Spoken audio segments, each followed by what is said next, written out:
రెచ్చగొడతా ఉన్నారు. ఇక రామరాజ్యం వీరరాఘవరెడ్డి మొన్న చిలుకూరు బాలాజీ ప్రధాన అర్చకుడు రంగరాజన్ మీద దాడి చేసి దానికి సంబంధించిన ఆయన నిన్న ఒక వాంగ్మూలం ఇచ్చిండు.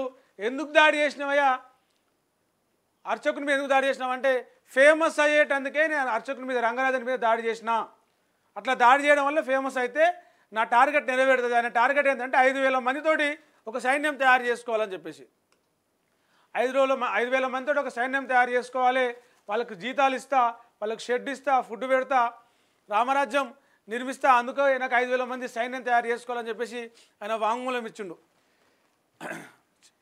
వివరాలకు పోతే చిలుకూరు ఆలయ పూజారి రంగరాజన్పై దాడి చేసిన నిందితుడు వీరరాఘవరెడ్డి కస్టడీ ముగిసింది.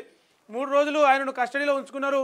నిన్న రాజేంద్రనగర్ కోర్టులో హాజరుపరిచి మాట్లాడితే ఎందుకు చేసినావు దాడి అని చెప్పేసి అడిగితే ఫేమస్ కావడానికే దాడి చేశానంటూ వీరరాఘవరెడ్డి సమాధానం చెప్పాడని పోలీసులు తెలిపారు.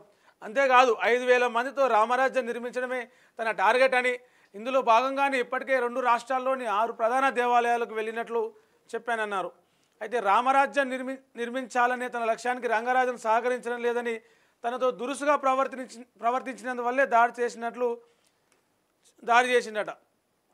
ఫండ్స్ కూడా వసూలు చేసినట్టు ప్రస్తుతం రాఘవరెడ్డి అకౌంట్లో 20,000 ఉన్నట్లు పోలీసులు తెలిపారు. మండల స్థాయి, జిల్లా స్థాయిలో పదవులు ఇచ్చి ఫాలోవర్స్ని పెంచుకుంటున్నారు. సపరేట్గా ఒక వెబ్సైట్ను కూడా వీళ్ళు ఏర్పాటు చేసినారు 2022లో.